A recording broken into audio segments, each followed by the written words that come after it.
Amen. Magandang gabi po muli mga kapatid. Purihin pong ating Diyos na buhay sa gabi pong ito at tayo po ay dadako sa ating pong gawain po ng pagbibigay. Makibukas po kayo sa aklat po ng, hindi na po ako lalayo sa mga kasama ko po na nag-aaral po sa Bible study. Every Monday to Wednesday, I am personally encouraged sa aking pong buhay, sa aking pong napag-aralan sa buhay po ni David. Ayan. So, babasahin ko po ay ang sa aklat po ng 1 Chronica, chapter 29, verses 10 to 20. Sabi po dito, sa harapan ng mga tao, tuwang-tuwa si David na nagpuri kay Yahweh. Sinabi niya, karapat-dapat kang purihin magpakailanman, Panginoong Diyos ni Jacob na aming Ama. Sa iyo ang kadakilaan, ang kapangyarihan, ang karangalan at ang pagtatagumpay, pagkat iyo ang lahat ng nasa langit at nasa lupa. Sa iyo ang buong pamamahala at ikaw ang hari ng lahat. Sa iyo nagmumula ang kayamanan at ang karangalan, taglay mo ang kapangyarihan at kadakilaan, at ikaw ang nagbigay ng lakas at kapangyarihan sa lahat.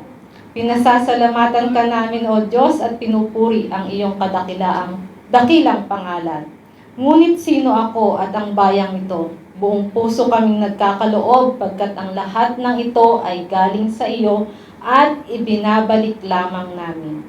Tulad ng aming mga ninuno, kami nga'y mga dayuhan at nangingibang bayan. Ang pagtira namin sa daigdig na ito ay pansamantala lamang, hindi panatilihan. O Yahweh aming Diyos, ang lahat ng kayamanang ito na natipon namin para ipagpagawa ng iyong tahanan ay sa iyo nga nagbuhat. Alam kong nasasaliksik mo ang puso ng tao at natutuwa ka sa matuwid, O Diyos. Buong puso kong ipinagkakaloob sa iyo ang lahat ng ito. Nasaksihan ko rin ang buong pusong pagkakaloob ng iyong mga lingkod na narito ngayon. O Yahweh, Diyos ni na Abraham, Isaac at Jacob, panatilihin mo sa isipan ng mga tao ang gawain ito at akayin mo silang palapit sa iyo.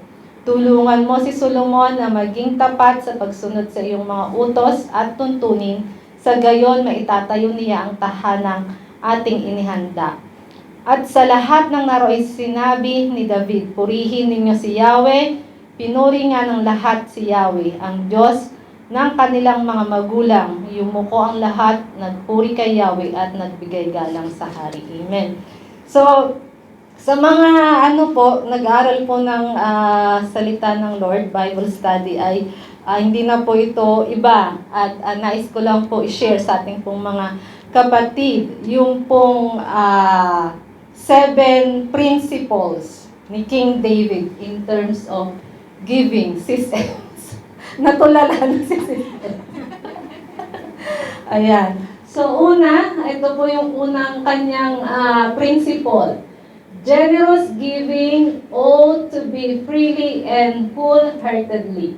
So, ayan po, inilagay ko na po dyan para basahin na lang po natin. So, ibig sabihin tayo po ay, kumbaga, hindi po napipilitan. Hindi dahil tayo po ay namamanipulate lamang ng ating pong mga leader. Or, kasi di ba may mga churches po dyan na, hindi po ako magpipreach ha, makakalang. Ayun pala. Ayun, so, di po ba, sila po ay natatakot sa kanilang mga leader, kaya sila, ayan, sabi po, without any coercion, manipulation, or guilt. So, ayan. So, number 2, sis ends. Sabi po dito, generous giving signifies maturity and leadership. So, si King David po, di po ba, as a leader, nakita po natin kung paano po siya mag-lead in giving sa kanya pong mga nasasakupan. At ayan, kalagay po dyan, willingly for God's glory. Nakalagay po dyan. So, kung paano po natin nililid yung isang iglesia sa pagbibigay. Siyempre po, leader is a good follower, di po ba? So, kung nakikita po natin yung ating pong mga leader, obviously naman, ang ating pong mga leader po dito is mga givers. So, we must, di po ba, follow them, their example. Ayun. So number 3, generous giving produces everlasting joy. Ayan. So, God's love a cheerful giver, mga kapatid. So, kagaya nga po ng aming pong napag-sharean last Bible study, we want also na ma-experience din ng ating pong mga kapatid kung paano po yung kagalakan na ating pong nararamdaman every time that we give sa ating pong iglesia. At number 4, tama. Number 4, generous giving gives praise to God. Yan, the epitome of giving is praising God. Giving is an act of worship. So, alam na po natin ito, mga kapatid. At once na sinabi po natin na epitome, ito po yung essence or yung kahulugan, di po ba, ng ating pong pagbibigay. Why we give sa church, sa gawain ng Lord? Because it is the way on how we worship, how we praise, at kung paano po natin bigyan ng karangalan ng ating pong Panginoon. And number 5, generous giving acknowledges God's overall ownership. So, once na alam po natin na ang Lord ang pinagmula ng lahat ng ating pong mga tinatamasa, ba't po natin pagdadamutan ng ating pong Panginoon? Di po ba? What if bawiin nga yung ating pong lakas, yung ating mga trabaho, yung ating mga buhay? Wala po tayong magagawa, di po ba? So, we must acknowledge, mga kapatid, na siya po yung may-ari ng lahat. Amen. So, number 6 po, sabi po dito, generous giving affirms that you are God's children. So, dito po, it is a challenge sa bawat isa po sa atin or a question mark. Kasi, may isip natin, am I truly child of God? Di po ba? Sabi po dito, since God is a generous giver, His children ought to be. It is only a natural affirmation for those who truly give that they belong to the most generous of all. At alam naman po natin na God demonstrate yung best example, di po ba, on how to be generous for giving His only Son sa atin po, para po sa atin po kaligtasan. So, yun. At number 7, last po, sis N. Generous giving is a test of faith and integrity. Ayan. So, it is also a challenge sa bawat isa po sa atin, mga kapatid, kung paano po tayo nananampalataya sa ating pong Panginoon. Ako nga po, matatapos na ako 2 weeks na lang. Wala pa akong nahanap ulit na trabaho. Pero, bahala na po ang Lord. Ayan. So, yun. Napakaganda po ng principle ni King David, in terms of giving. At nakita po natin na kahit siya po ay king, never po siyang nagdamot, mga kapatid, ng kanya pong resources, finances, even his possession. Hindi po niya ito pinagdamot at ibinigay po niya yung kanyang buhay, buong paglilingkod para papurihan ng ating pong Panginoon. Kaya naman tinawag po siyang a man after God's own heart. Ayan. So, di mo ba nakaka-encourage? Na-encourage po ba kayo sa buhay po ni David? At isang bagay din po, we must know dapat kung ano ba yung vision at mission ng ating pong iglesia. Kagaya po ng ginawa po ni David. Sa pagtatayo po niya ng templo na tahanan ng ating pong Panginoon, inihanda niya po lahat, even yung kanya pong mga opisyales.